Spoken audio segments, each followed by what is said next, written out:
जिला उखाड़ देला किला। अब आरा का शेर आरा से अगर चुनावी मैदान में उतरता है तो आरा का कितना किला उखाड़ देगा यह तो आगे आने वाला वक्त बताएगा।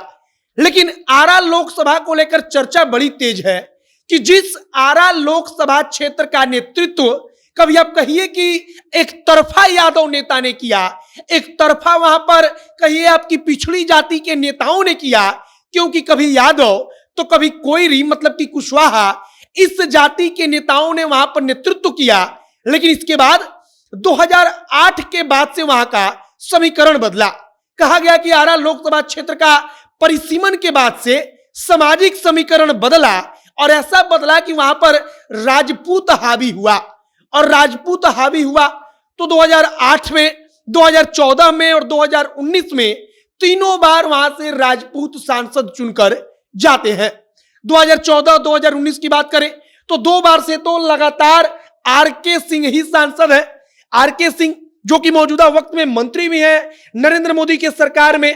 और अब कहा जा रहा है कि आरा का किला उखाड़ने के लिए आरा जिला के शेर पवन सिंह चुनावी मैदान में उतरेंगे।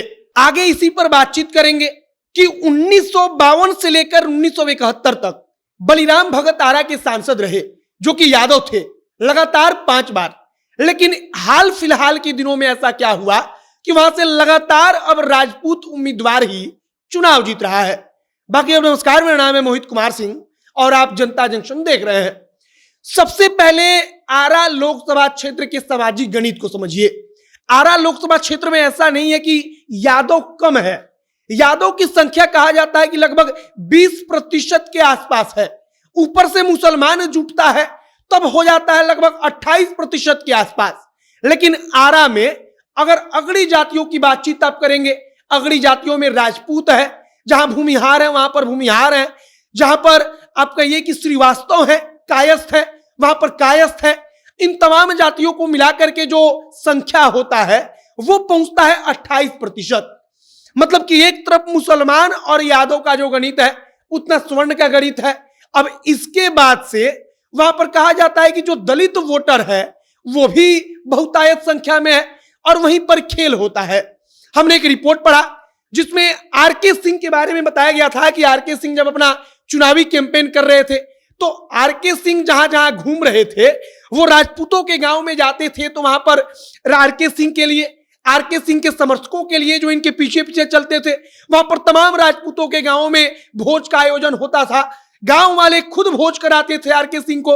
और यह इस बात का प्रतीक है कि आरके सिंह या वहां से जो राजपूत नेता लगातार सांसद बन रहे हैं वो किस कारण से बन रहे हैं। दरअसल राजपूत जो वोटर है वहां का वो एकजुट हो जाता है एक पक्ष में और इसका असर पड़ जाता है जो विरोधी दल होते हैं उनके ऊपर, क्योंकि राजपूत अगर एक साथ जाता है और अन्य अगड़ी जातियों को दिखता है कि स्वर्ण जाति से अब एक ही उम्मीदवार है या यही दमदार उम्मीदवार है तो अन्य स्वर्ण जाति भी उसके साथ जाता है और यहीं पर सारा का सारा खेल होता है। एक और हमने कहानी पढ़ी, कहा गया कि 2008 के पहले वहां पर पिछड़ों की राजनीति बड़ी अच्छी थी। वहां के सांसद देख लीजिए आप 1951 के बाद से।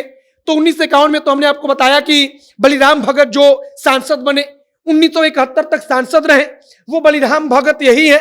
ये बलिराम भगत जब तक सांसद रहे 1971 तक, तब तक यहां पर लगातार 5 बार यादव सांसद के रूप में बलिराम भगत चुने गए, मतलब यादव जाति से सांसद चुने गए। इसके बाद से भी वहां पर लगातार कभी कुशवाहा जाति का, कोयरी जाति का कोई सांसद चुना गया, फिर कभी यादव जाति का चुना गया। लेकिन 2000 के बाद जब आप आएंगे तब राजनीति बदलनी शुरू हुई। आरा लोकसभा क्षेत्र में राजपूत जाति का कहिए कि बोलबाला बढ़ा और इसके बाद से तो ऐसा हुआ कि लगातार पिछले कई दफा से वहां से राजपूत सांसद ही चुना जा रहा है। अब इस बार पवन सिंह की बड़ी चर्चा है।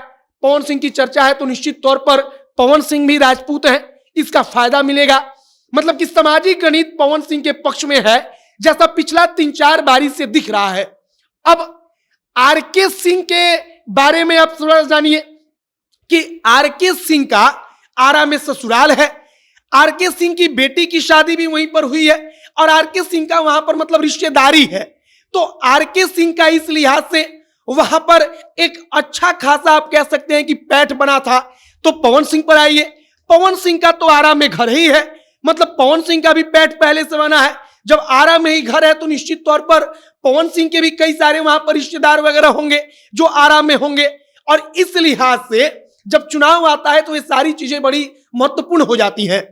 अब आरके सिंह के चुनावी कैंपेन के बारे में आपको थोड़ा सा बताया कि वो राजपूतों के गांव में जाते थे तो कैसा उनका भव्य स्वागत होता था, और ये सब कुछ प्रमाण था कि वहां का राजपूत कैसे एकजुट होकर एक नेता को चुनकर उसके साथ खड़ा होता है, और उसका सारा का सारा जो रिजल्ट होता है वो परिणाम में दिखता है जब चुनाव का परिणाम आता है। अब फिलहाल पवन सिंह पर सबकी नजर टिकी हुई है कि आरा का शेर आरा से अगर चुनाव लड़ता है, जो इनके समर्थक कहते हैं कि आरा जिला के कई शेर, तो आरा का शेर जब आरा से चुनाव लड़ेगा तो अपने गानों में आरा जिला का किला उखाड़ने वाला जो गाना है उस गाने को कितना सत्य साबित कर पाते हैं कि आरा जिला से अगर चुनाव लड़ जाते हैं, आरा लोकसभा क्षेत्र से चुनाव लड़ते हैं, तो आरा का किला कितना पवन सिंह उखाड़ पाएंगे, यह तो आगे आने वाला वक्त बताएगा। फिलहाल आपकी इस पर प्रतिक्रिया क्या है कमेंट बॉक्स में लिखकर बताइएगा। आगे जो भी तमाम जानकारी, जो भी नया अपडेट आएगा, सब कुछ हम आप तक पहुंचाएंगे। आप तमाम जानकारी के लिए हमारे साथ बने रहिएगा। वीडियो वहीं पर समाप्त करते हैं। कैमरे के विशाल खड़े हैं और मैं मोहित कुमार सिंह। बहुत बहुत धन्यवाद।